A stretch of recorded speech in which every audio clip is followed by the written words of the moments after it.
3부를 시작하겠습니다. 본 강의에서의 하이라이트, 고유명사법으로 풀어낸 황조가 순서입니다. 고유명사법이란 향가의 고유명사로 향가를 푸는 방식입니다. 향가 해독에서 최종 병기라고 할 수 있습니다. 현재로서는 고유명사법보다 더 강력한 향가 해독법은 없었습니다. 삼국사기 배경 기록에 나오는 고유명사들을 이용해서 황조가를 풀어보도록 하겠습니다.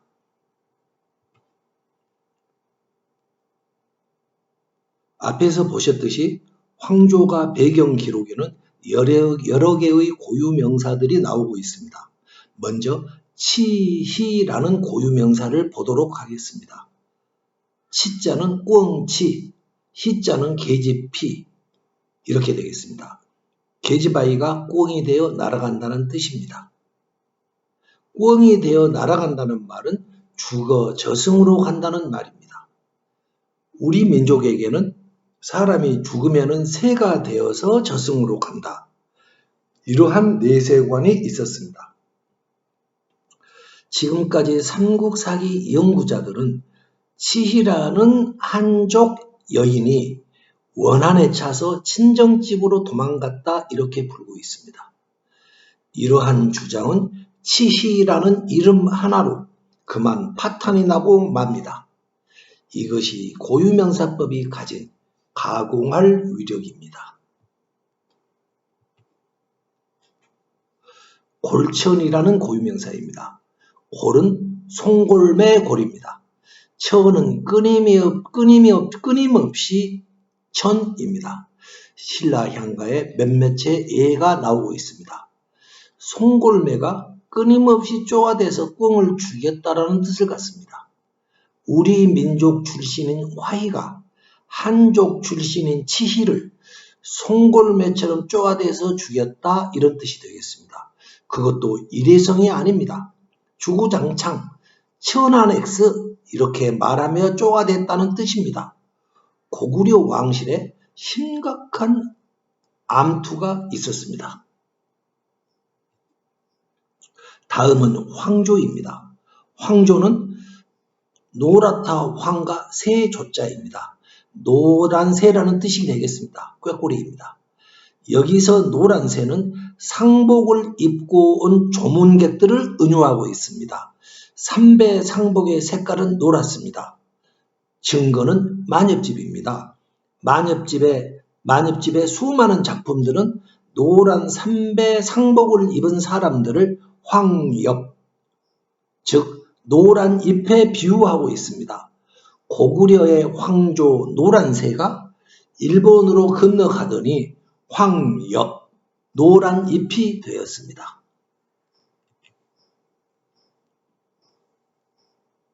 다음으로 화희입니다. 화희는 벼화자, 계집희자입니다. 벼를 제수로 바친다는 뜻이 되겠습니다.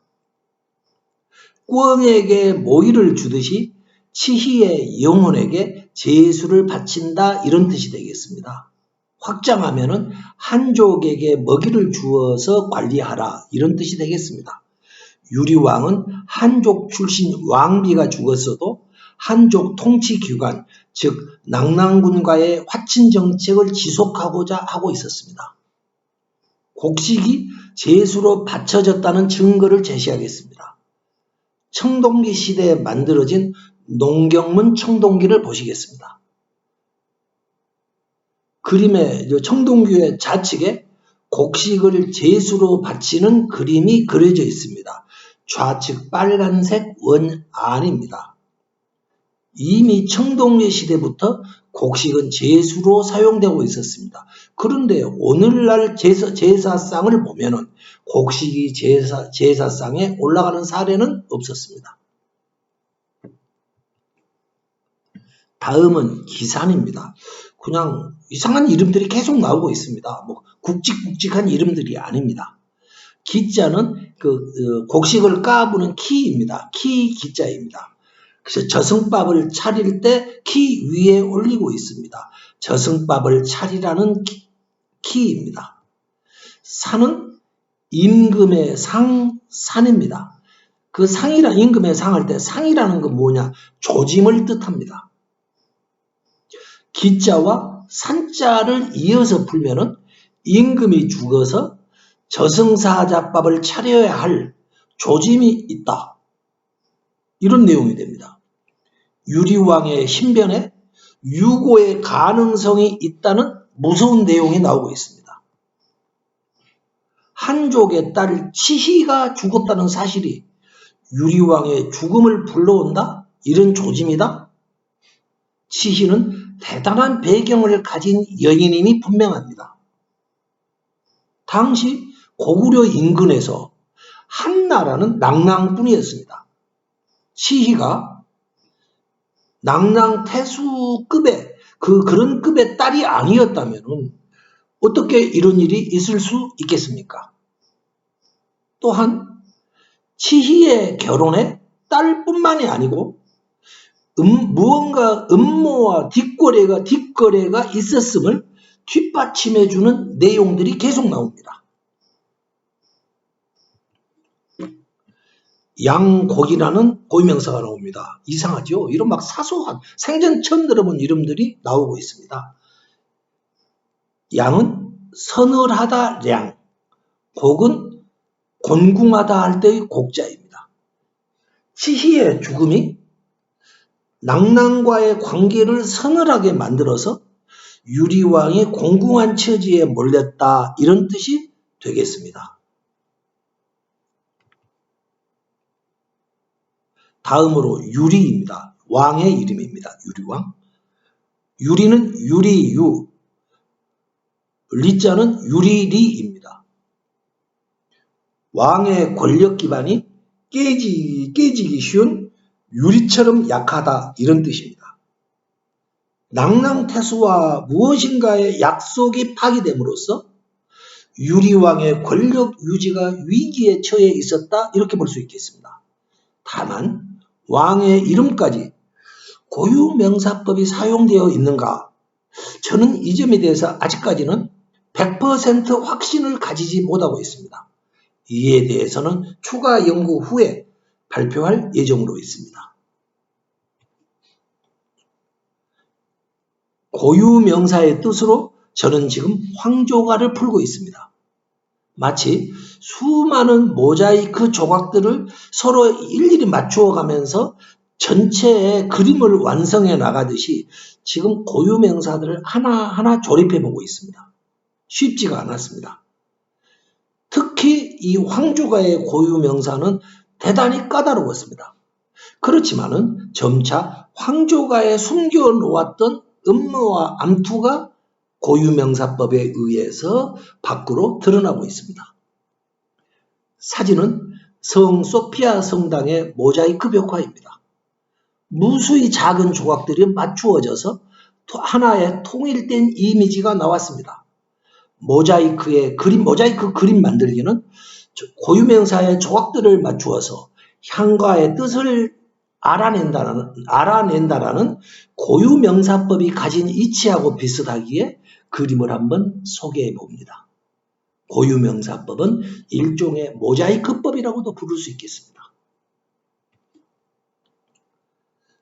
유리왕이 천한 한족 출신인 낭랑공주를 계비로 맞아들였습니다. 그런데 왕비 치희가 그만 죽고 말았습니다. 얼마 되지도 않아서. 무엇인가 있을 것 같은 뒷거래의 약속이 깨어지자 유리왕하고 낭랑태수 사이의 관계가 크게 악화되었던 것 같습니다. 분명 유리왕에게 책임 추궁이 있었고 왕의 축출까지도 거론되지 않았냐 이렇게 생각이 듭니다. 한족 유력자의 딸이 아니었다면 딸이 죽었다고 해서 그 누가 왕의 자리까지 흔들 수 있겠습니까? 또 왕의 자리까지도 흔들 수 있는 힘을 가진 자가 누가 있겠습니까? 당시 한족으로 해서 한사구도로 해서 저는 그렇기 때문에 낭랑태수를 여기서 의심하고 있는 것입니다. 그러고 보니 왕이 계승에도 아주 이상한 곡절이 있었습니다. 유리가 주몽의 후계자가 되니까 이복 동생이었던 비류와 원조 그리고 어머니 소선호가 고구려를 떠나서 남쪽으로 가 백제를 건국합니다. 분명히 순순히 물러날 이유가 없지 않겠습니까? 왕이 계승을 둘러싸고 세력 갈등이 있었을 것입니다. 고구려 궁중에서 전개되었을 음모와 암투. 저는 소선호와 비류 그리고 원조의 축출 그리고 왕의 계승에는 한족이 개입했을 것으로 느껴집니다. 그렇기에 한족이 여기서는 낙랑군의 최고 고위직이 감히 유리왕의 폐위까지를 거론하였을 것입니다. 유리왕이 취약한 왕권을 지키기 위해 택했던 정책은 바로 정략결혼 정책이 아니었을까 이런 생각이 듭니다. 고구려가 건국된 지 겨우 20년, 유리왕이 즉위한 지 3년째,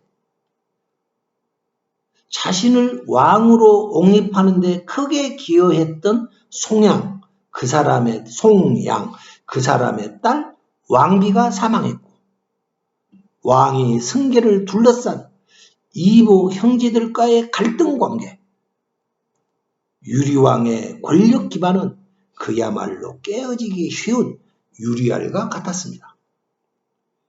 유리왕의 입장에서는 그 상황에서 한사군과의 관계가 악화되면 안 될 것입니다.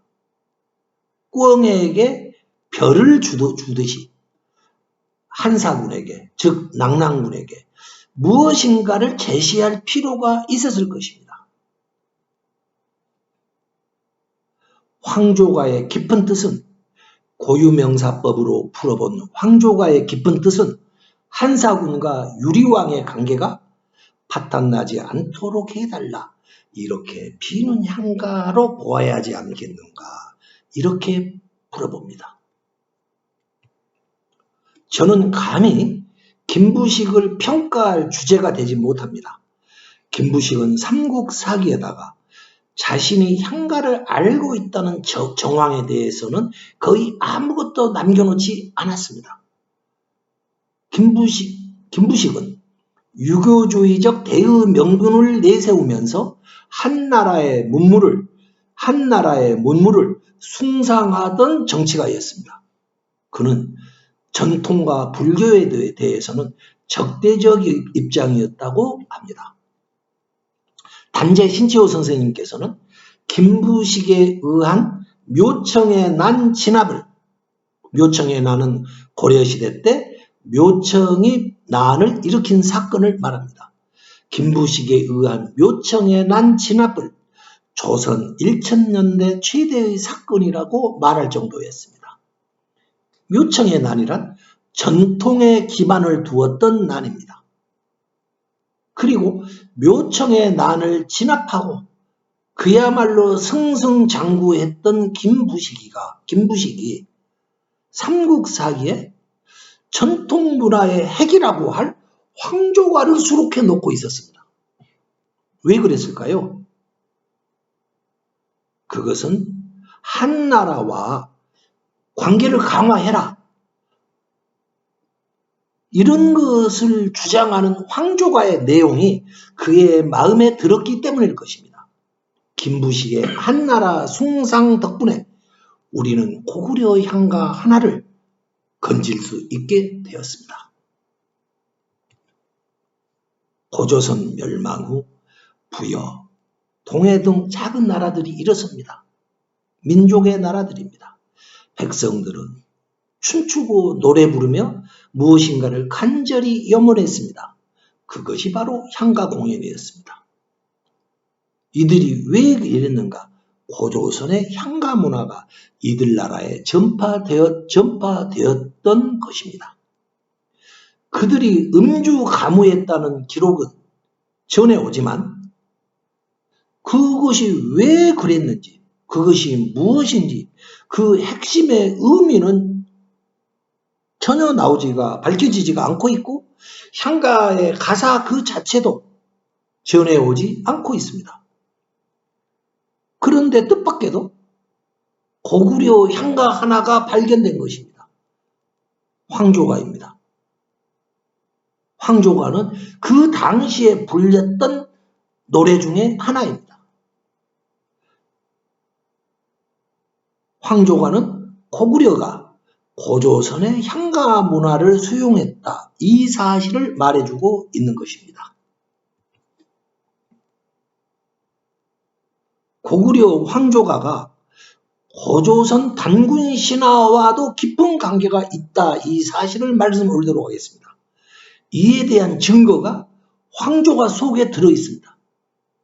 이 원문 속 붉은색 기자라는 글자를 보아주십시오. 바로 이 글자가 증거입니다.